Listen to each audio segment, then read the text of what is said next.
आप देख रहे हैं Desh news network, India number 1 network. Uttar Pradesh में कांग्रेस समाजवादी पार्टी के लिए काम कर रहे हैं, तो अलग अलग राज्यों में तो अलग अलग काम करते ही ना।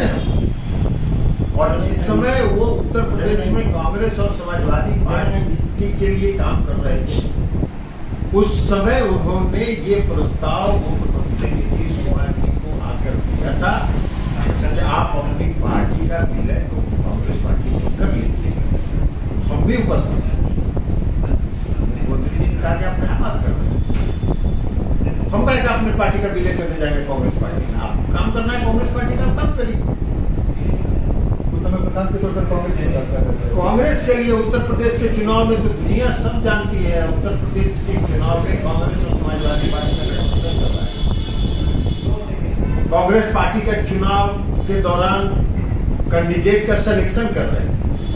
अभी कुछ दिन पहले तक, कुछ महीने पहले तक कांग्रेस पार्टी के दफ्तर में जाके 7 घंटा प्रेजेंटेशन दिए थे अपने माल का। यही माल हम बेचना चाहते हैं, कांग्रेस पार्टी खरीद ली।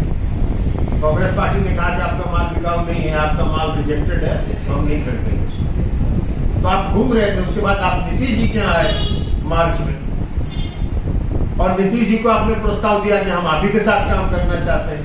उसके बाद भी नीतीश कुमार जी ने आपको कहा कि राष्ट्रीय अध्यक्ष से मिलिए, उससे मिलने के लिए उन्होंने कहा। आप मेरे घर पर आए दिल्ली में, घंटों हमसे बात की, हमने आपको 2 शर्त रखी, उसके बाद आप मिले नहीं।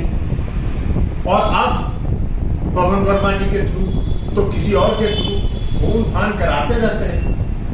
तो सब जान रहा है, ये तो सही कहा है नीतीश कुमार जी कि आप आज की तारीख में बीजेपी के लिए काम कर रहे हैं, और ये सत्य है। इसलिए कि जब मेरे यहां भी हमसे आप मिलने आए थे, तो जो बात आप हमसे कहे थे उसको हम बोले।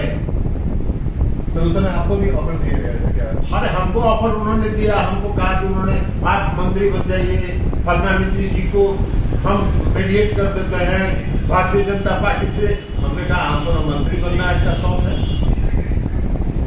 और न कोई मीडिएटर का शौक है। आप पार्टी के साथ जुड़ के अगर काम करना चाहते हैं तो पार्टी के अनुशासन के अंदर काम करें। उनको मंजूर नहीं है अनुशासन, तो उनको मंजूर है नहीं। अब अभी बीजेपी के लिए काम कर रहे हैं वो, इसलिए कि कई और भी कारण होगा, डर भी होगा, इसलिए कई राज्यों में अलग अलग धंधा किए हुए हैं। तो अलग अलग धंधा में हो सकता है सीबीआई ईडी के पास कुछ हो उनका भी। कि सुशील मोदी जी हमलावर इसलिए है कि पूरा बिहार में वो एक्सपोज हो गया कि भारतीय जनता पार्टी आरक्षण विरोधी है। भारतीय जनता पार्टी ने इस आरक्षण को खत्म कराने की साजिश की, इसलिए वो बौखलाए हुए हैं। उनका प्रेस कॉन्फ्रेंस हमने देखा है, उसमें उन्होंने भी कहा कि प्रधानमंत्री के साथ बिहार के अति पिछड़ा वर्ग है। कहा प्रधानमंत्री के साथ बिहार के अति पिछड़े वर्ग के लोग रहेंगे। बिहार के अति पिछड़े वर्ग के लोगों की शक्ति नीतीश कुमार जी, बिहार के अति पिछड़े वर्ग के लोगों की पहचान नीतीश कुमार जी। नीतीश कुमार जी ने अति पिछड़े वर्ग को बिहार में सशक्त किया है, उनको सम्मान दिया है, उनको समाज के मुख्य धारा में लाने का काम किया है।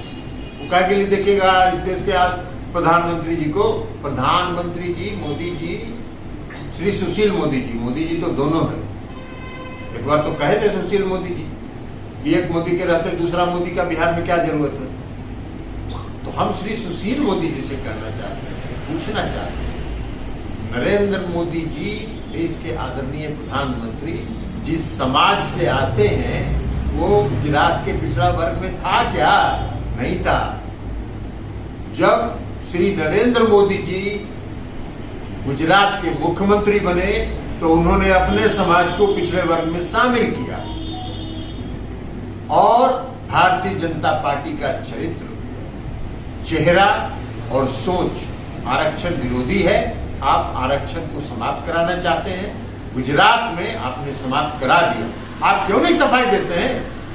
साहस है तो बोलिए ना कि गुजरात में अक्टूबर 2021 में जो चुनाव हुआ उसमें आरक्षण लागू था।